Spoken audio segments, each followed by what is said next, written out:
Please go ahead. Okay. So I'm Rachid, as André said. I'm working at CNRS in France, in Toulouse, south of France, and I'm working at Lagos, which is a laboratory of oceanography, modeling, and spatial oceanography. It's a laboratory with, what I would say, a long history of collaboration with South America, especially with Andres, collaborations with Chile, with Peru, and also with Central America, with Mexico and Baja California. And it's also a lab which is deeply involved in the development of CROCO with myself and Guillaume and then Patrick Marquitillo that you will see tomorrow for non-hydrostatic physics. So today it's dedicated to sediment. So I will start with the first presentation about sediment properties in seawater in general. Then I move to another one about the implementation of these properties inside CROCO. Then Guillaume will present the different test cases and what they are for, the different keys and their application. And this will be for the morning, and this afternoon Andres will do the hands-on about sediment. So I'm going to start with the first presentation about sediment dynamics.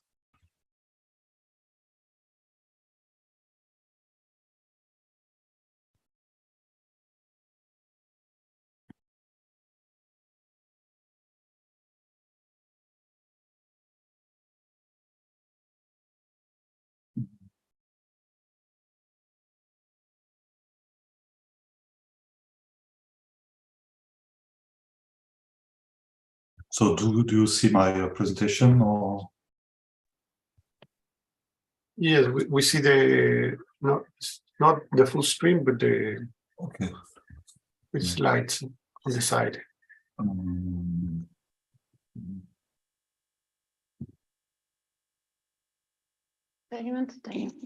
Okay, now it's like full screen. Okay. So about sediments, so it's sediments dynamics in ocean, something very complex. So it's a very raw presentation about the main concept and which are treated inside CROCO.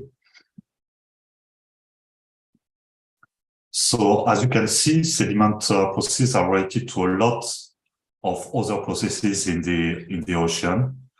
So you can see that for sediment processes, they are related to hydrodynamic processes to put sediment into motion for all kinds of sediment, very fine sediment, coarser sediment. I will come back on this later.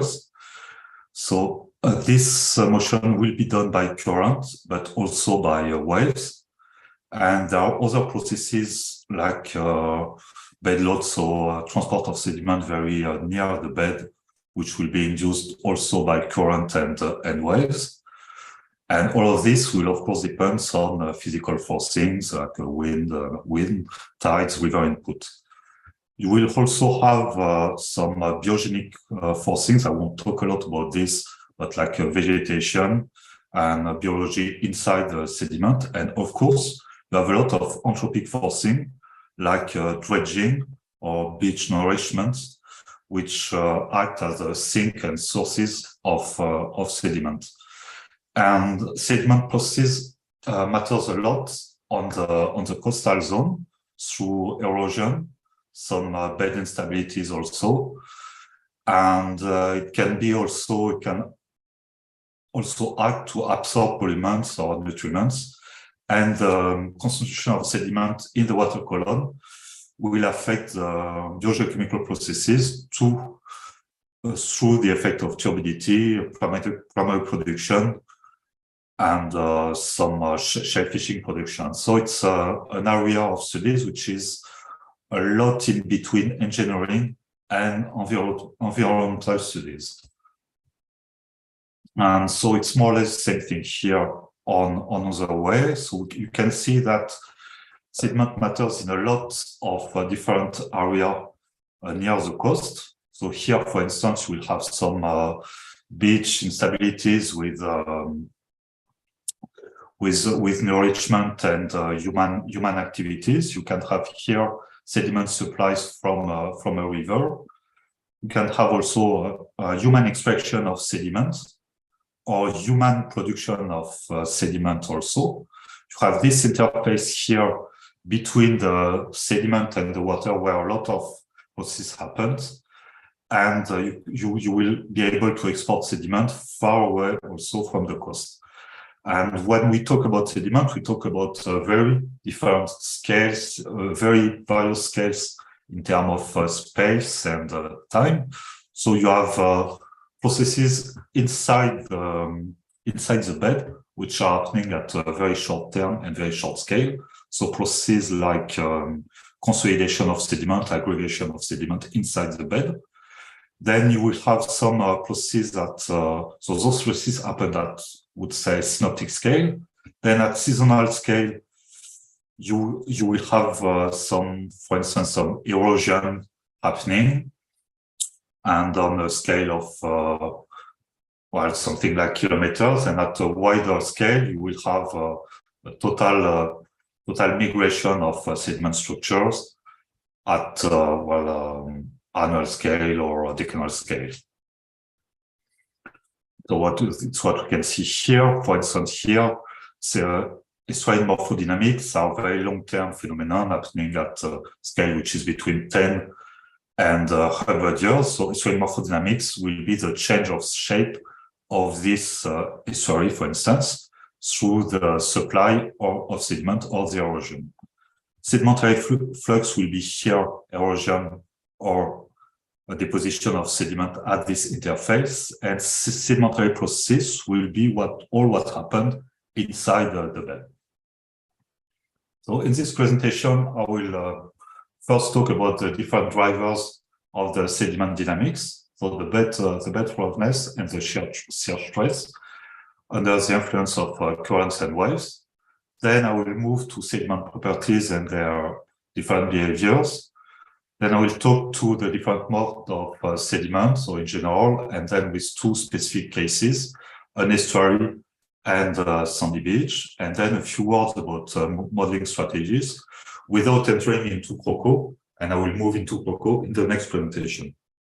So the forcing drivers, so we have three main drivers. So the sediment erosion and depositions will depend, of course, on the bed composition and on the bed roughness. The sediment erosion will also happen through the current, the oceanic current, so here, and they will happen also, the last driver will be the wave through orbital velocities. So here. So about the roughness of the bed, we'll distinguish a grain and a form rated roughness. So this roughness will depend on the seabed nature. We can have a smooth, rough, or a ripple bed.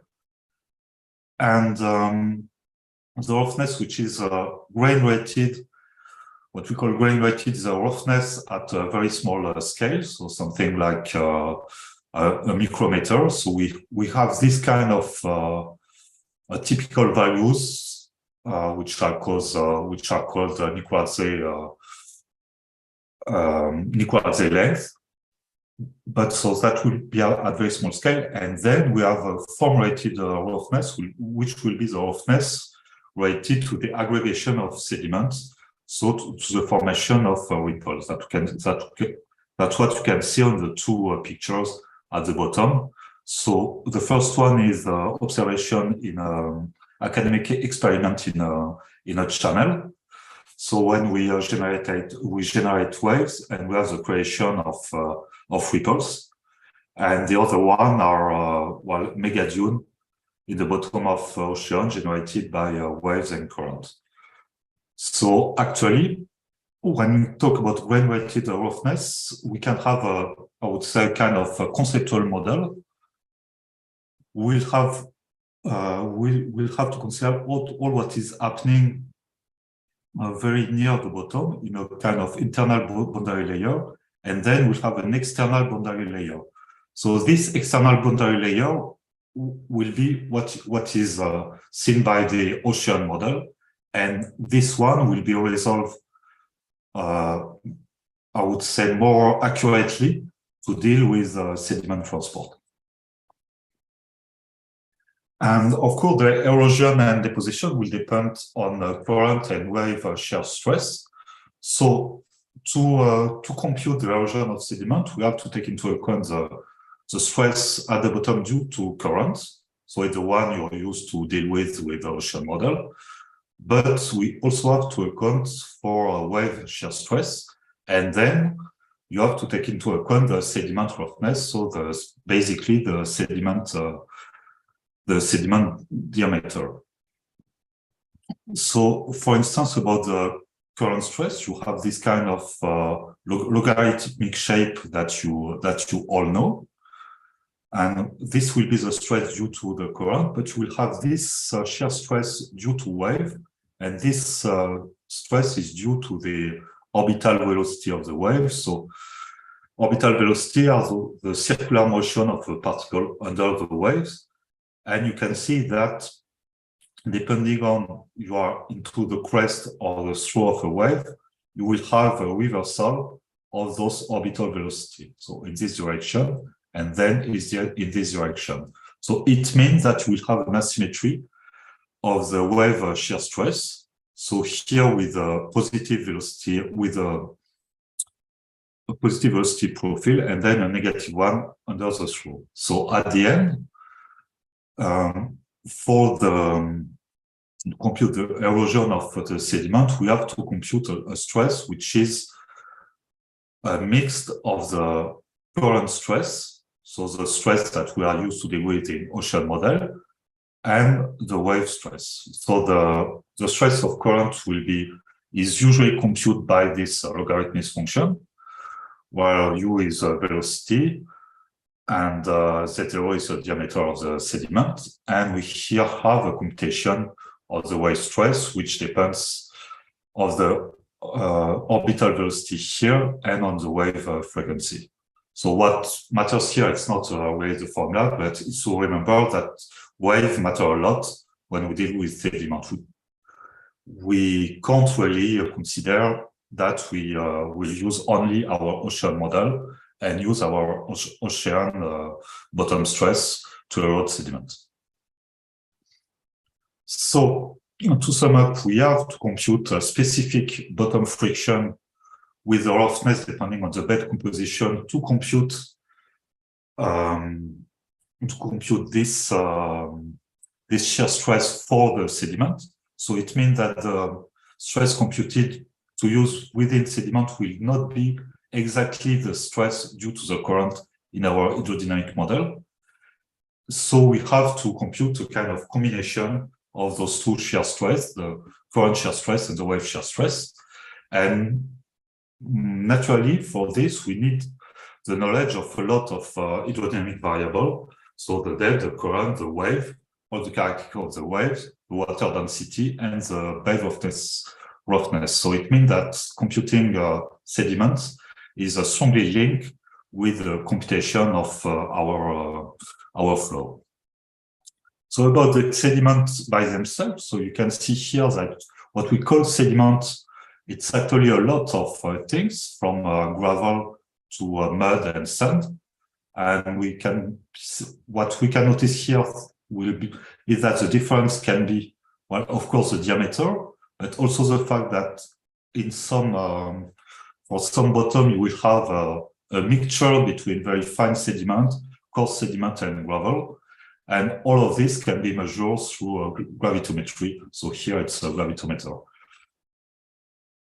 So sediment properties. So the main property of sediment is its size. So the size from sediment can vary on a very large spectrum for a few micron, like for mud and clay, to almost 2 centimeters like gravel. So here at the left, when we have clay and silt, it's basically what we will have in estuaries environment. And here it's sandy beaches. And what we do for CROCO, it's modeling from very fine sediment to some, we don't have the ability to deal with gravels. And of course, when we talk about grain size, it's very relative because you can easily imagine that all the sediment grain don't have this exactly the same size, and all the sediment grain are not perfect sphere. So actually, what we call sediment grain size for modeling is a kind of average grain size. So it's something, for instance, we use a value which is called D50, which is the median of the sediment size, or you can derive also other percentile value. But for CROCO, we mainly use this value. So it's a value above which we have 0.5% of the sediment size. And what you can see here also is that all those different kinds of sediment will have different properties, not only the size, but very fine sediment will have cohesive properties. So that it means cohesive properties, it means that they will be able to aggregate together. And you will have coarser sediments will be non-cohesive, so they are not able to aggregate together. It's the case for some. And you can easily imagine that gravels, for instance, they are non-cohesive. They cannot aggregate together to form coarser sediment. And this will have an influence in the mode of transport. So cohesive sediments, they will be transported inside the water column, but inside the water column, they will you will have flocculation, so the aggregation of different grains of sediment together to form coarser sediment. So they will have various diameter at the end and various settling velocities. And they will have also different properties in the bed, meaning so since they are very fine, they will tend to consolidate with time. And for non-cohesive sediments, they will be transported through suspension, so in the water column and bed load. And I will come back on bed load a bit later. So about the sediment properties, so they are what matters for modeling their settling velocities, which is related to their diameter and their mass. So for cohesive sediments, the link between grain, so the flocculation will lead to different settling velocities. So you will have different size of grain, even if at the beginning you have homogeneous sediments. And so you will also have some effect of hindering, meaning that the fact that you have other sediments in the water column will tend to affect the velocity of the other sediments. So you have several formulations to compute this variable settling velocity. And for non-cohesive sediments, you don't have link between grain, so you can consider them individually. And this settling velocity can take a large range of value, which will depend on the grain size. And you got a formula from Sotheby to compute this settling velocity, which mainly depends on the diameter here of the sediment. So here, what you have to recall here is that you will have those two kinds of sediment behaviors leading to variable settling velocity on one side and fixed settling velocity on the other side. And so settling velocity, it's about what happens when the sediments are in the water column, but what happens where they are still in the bed. So we have this notion of motion threshold, meaning we compute a threshold corresponding to the critical shear to put a sediment in the bed in motion, meaning to erode this sediment and put it in the water column. So we introduce this notion of shield number, which is a ratio between the stress of the combined wave current, as we saw, and the diameter of the sediment. And if we are above this critical stress, the sediment here will be put in the water column. And when this critical stress is low enough, we are not able to erode the sediment. And intuitively, we can see that for fine sediment here, this critical stress is lower than what we have coarser sediment. It just means that it's easier to put silt or clay in motion in the water column than gravel. And what happened in the cohesive case is a bit more complicated because the aggregation of the sediment together in the bed will tend to consolidation, and this threshold will, for a given kind of sediment, this threshold will vary in time. So we have this notion of sediment which can be cohesive and non-cohesive with different properties, so different approach for modeling. But in practice, we don't have, in the real world, we don't have either mixed or we don't have either cohesive or non-cohesive sediment, but we very often have mixed sediments. So part of the sediment in a given location are cohesive and part of them are non-cohesive. So this leads to something much more complicated. For instance, sorting, bed armoring, mass exposure. So for instance, if we imagine a mix between fine and coarse sediment, so at the beginning, you will have all the fine sediments. You will have a bed which will be very smooth because all the fine sediments will tend to accumulate in between the coarse sediment, leading to something very smooth and with a low roughness. Then with the current and the wave, the fine sediment will be eroded first because it is lighter. And at the end, the remaining fine sediment will be trapped by the coarser sediment. So it just said that it's much more complicated with a multi-class of sediment and sediment with multiple properties. And of course, the threshold of motion that we talk about will be different in space. So it's something also very difficult in modeling because we need to have a first idea about the sediment properties in your domain. You can have also modification of erosion flux, as I say, depending on the cohesive, non-cohesive fraction. And you will have also modification of porosity, depending on the type of sediment. And by porosity, I mean the amount of water which is inside the bed.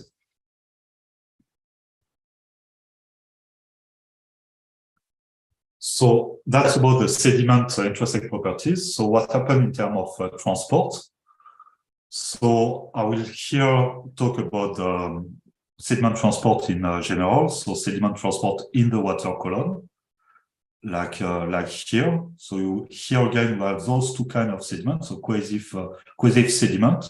So in the water column, you will have some aggregation of the different kind of sediments, and then some settling and deposition or erosion at the bed level.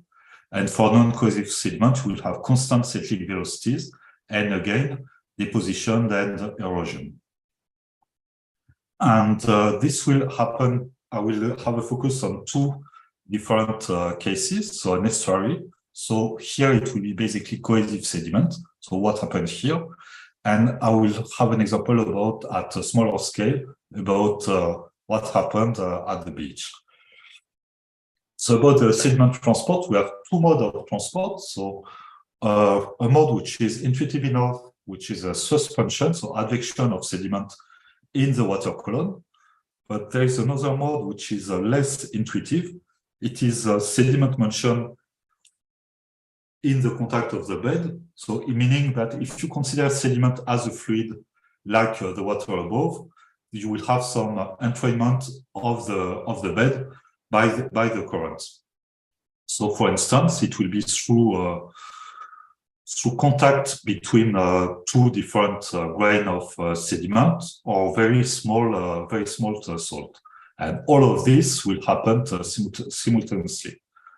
And this transport in suspension, so inside the water, will happen for both cohesive and non-cohesive sediment. And this transport inside the bottom boundary layer will happen only for non-cohesive sediment, because you need to have a sediment coarse enough for this to happen.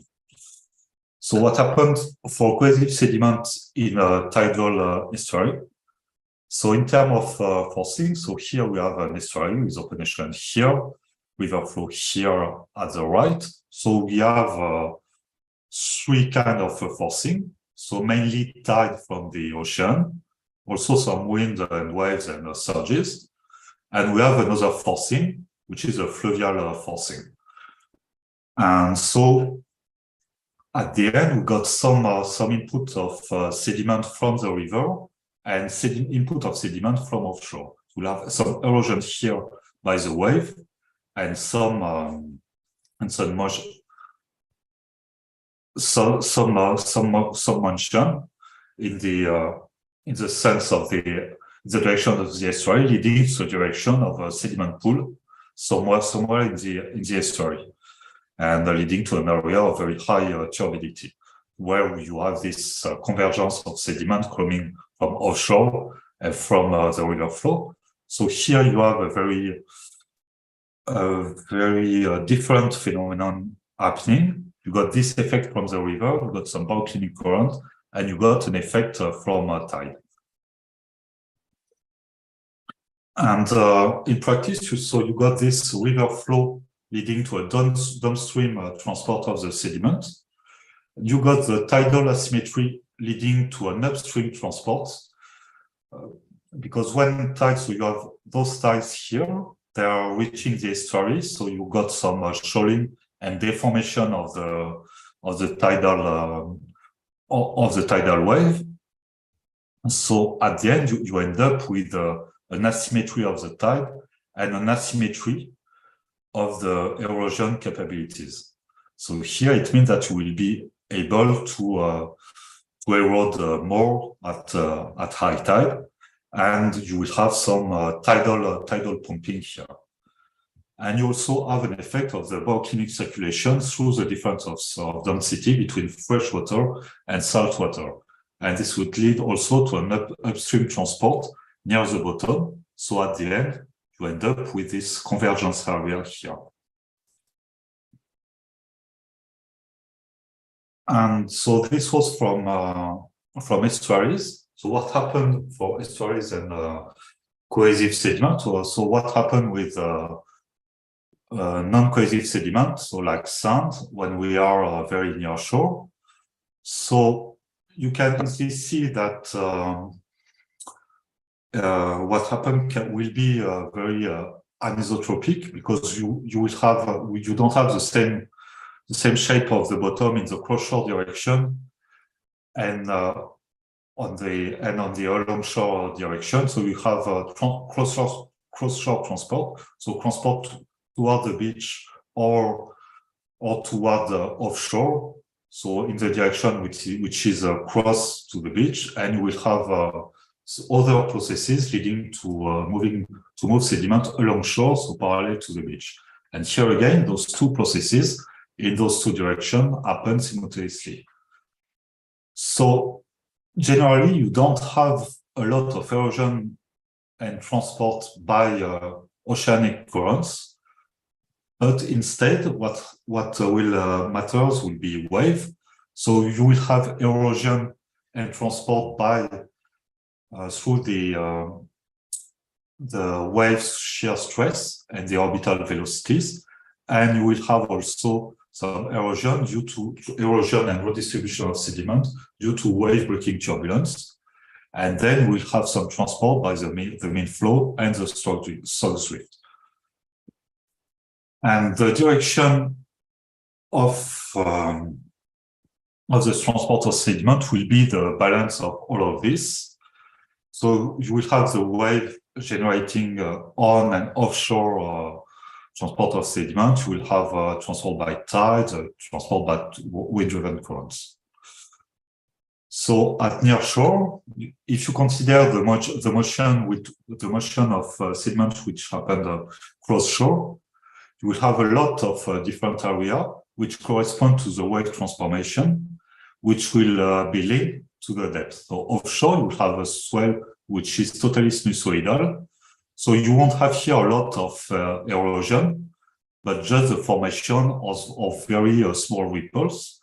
And here, when the wave begin to fill the bottom, you will begin to erode and to form and to have some bed load and to form some bigger ripples. And here, where in nearshore, you will have a lot of erosion and redistribution through the breaking of the wave. So it's here, so it's basically the same. So offshore, you have an area without transport of sediment. So here you have a depth that you can, which is often called a closer depth. So it's a depth above which there is no motion of sediment anyway. You can have motion, but there is no, you can have sediment in the water column, but the erosion does not happen here.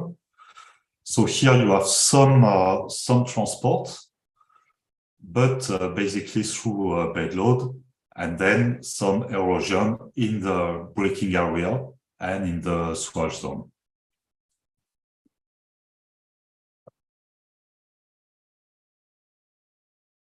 So this means that at long term, you can the shape of your bathymetry will change, and since you will have transport of sediment in the beach direction or in the offshore direction, the global bathymetry can be shifted with the formation of sandbar more or less close to the beach. So basically, if you got, for instance, erosion of sediment here in this area, which is shallow enough, the sediment will be eroded here, put in the water column, they will be transported offshore, and then they will fall down in the water column before reaching the bottom, and you will have the formation of another sandbank here.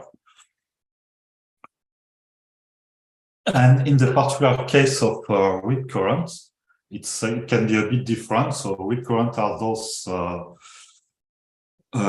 currents which are produced by the presence of a channel near the beach. So you will have the wave which will break here on a sandbar and the water coming back here with a very strong current. So here the sediment will be eroded here at the crest of the rip, and then will be transported far enough by those currents which can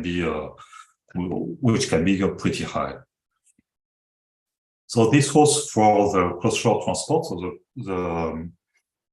the transport in the direction which is normal to the beach, but you also have a transport which is parallel to the beach and which is called the littoral drift. So there is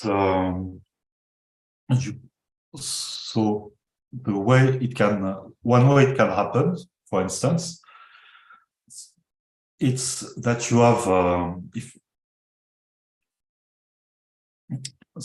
if you have a wave which is if you have oblique wave, you will have some the wave coming here, eroding here, and then under the influence of gravity, the backwash will be located in here perpendicular to the beach, and so the sediment will be eroded in this area, and thus come back with the backwash here in this direction. And this sediment will be put in rest suspension and not in the place it was situated before. So this will lead to a transport which is perpendicular to the beach, and this leads to something which can be called beach migration. It means that in this photo, the beach which was there was eroded, and the sand is transported here far away, and we'll have the formation of another beach at this area after some time. So in terms of prediction, so you've got several formula, but what we have to retain is that the transport alongshore, so parallel to the beach, is related to the wave energy and to the angle of the wave. If the waves are normal, perfectly normal to the beach, you won't have alongshore transport. And so basically, at the end, all the balance of the sediment is a result of very, very different processes. So we'll have some input of sediments from a river, from offshore. You will have some erosion at the beach level in the cross-shore direction, but also in the alongshore direction. And the evolution of the sediment inside this area will be the balance of all.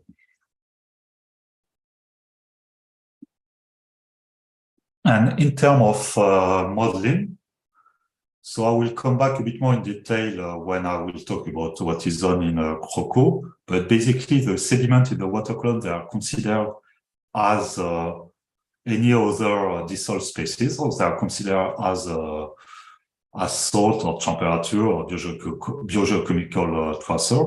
So they answer to a diffusion advection equation.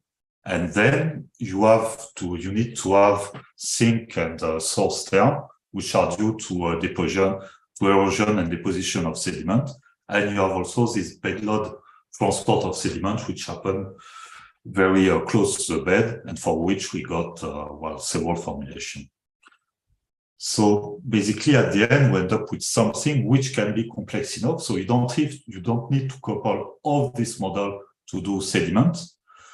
But what you need to have is at least your ocean model, so CROCO. You need to compute in addition value for the bottom roughness, as we saw, so value which are a composite between the current, the shear due to current and the shear due to wave. So you need wave data. So by wave data, I mean either a wave model or input wave data. And then you have your sediment model.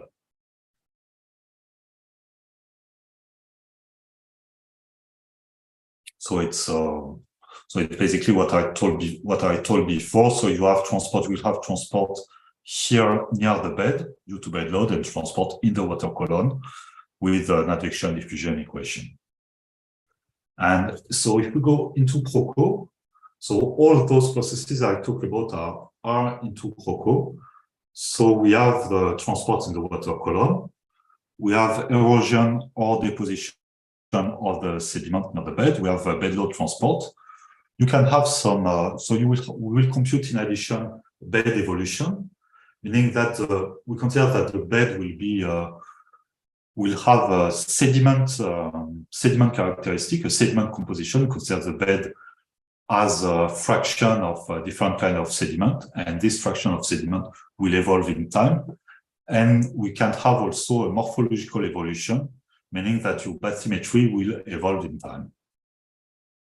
And in practice, into CROCO, we have two models available. One model, which is called USGS, and we'll talk about this model later. This corresponds to a given SPP key. And this is the original model, which was into CROCO. And this is also the model which is included in the Ramsrod version and in the COAST also system. And we have another sediment model, which is called Mustang, and which was originally developed in a French institute. And basically, the difference of the two models, it's not really in terms of capabilities.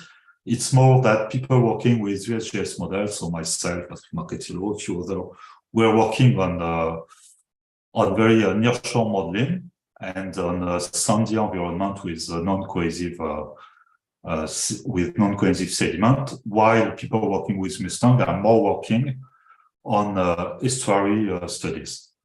I mean, both models can do cohesive and non-cohesive, but in terms of expertise of people working on cohesive configuration are more working with USGS model. So in conclusion, this is a very fast and very raw overview, and I didn't talk about everything that can happen with sediment. But what you have to recall here, and that you have a wide range of phenomenon at a very different scale. Scale by scale, I mean time scale. and also spatial scale. The main driver of the sediment are the current, the wave, and the depth. That you need the knowledge of the sediment side to do proper work with this. And it's also very complex because it's very hard to observe. So it is very hard to model because the validation is pretty hard. So that's it for this presentation. I don't know if you have any question.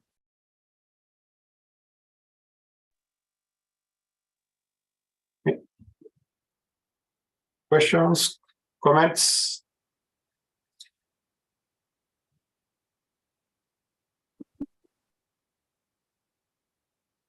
I don't know, there's someone who has studied or modeled sediments in their own country. I don't know if we have much studies of sediments in Chile, or rivers are not that big, but people from Colombia or Ecuador.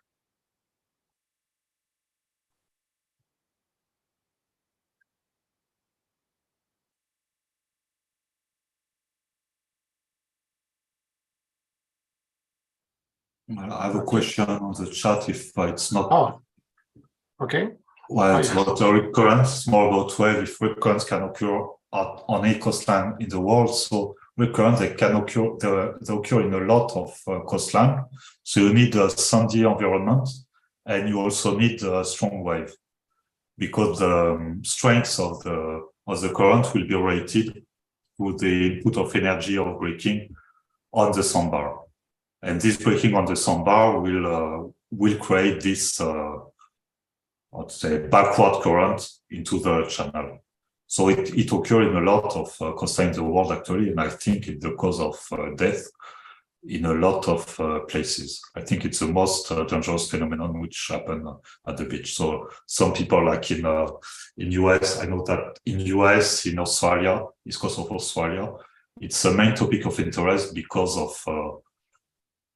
it's pretty dangerous actually. So people try to study it to be able to create alerts for people. If the model includes any type of modeling, sediment of cements or insular zone with tricky bathymetry. What do you mean with sediments of seamounts?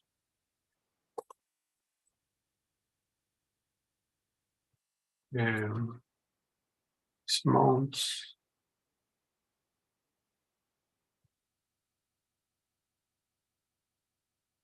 Yeah, Montesumarinos.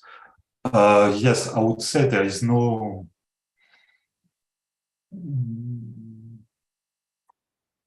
Well, I mean, you need to specify in the code. We will see that a bit later. The type of the grain and the settling velocity of each kind of grain. Exactly. So I would say it's not relative to the kind of bathymetry you have. Actually, if it is the question, it's not related to insular zones, or it can be the open ocean. What happens in the open ocean that, I mean, there is nothing specific in the model to say, okay, we are very near shore or this kind of stuff. We take into account what will happen for cement, for instance, that I would say that what happened won't be related to waves, but more to currents, ocean currents. So they will be taken into account more, but I think it can be done. I would say. The answer to the same equation. That's what I mean. And you need I think the key part is, do you know the kind of sediments in the place you want to study more than the bathymetry? Sediment is, we know the bathymetry, but I don't know if there's a special kind of sediment in that part.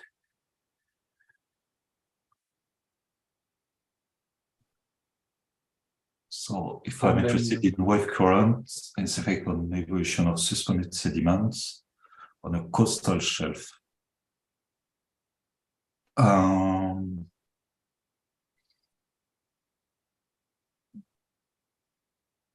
Which sediment model? I would say maybe USGS, because maybe we are more at nearshore scale with Patrick, but anyway, we have been working more on wave current interaction than people with Mustang. So if the question is really something linked to waves, I think we are maybe a bit experimented in this. But I think I would say for this, maybe the key point is which people are you in contact with? It's basically which kind of collaboration you have, something like this. Because I think both models are the same. The reason why we have both two models are really historical reasons. And I think we made some comparison between the two models. I think in the test cases, you can compare the two models, and it's hard to say one is better than another. Yeah, but validation is tricky.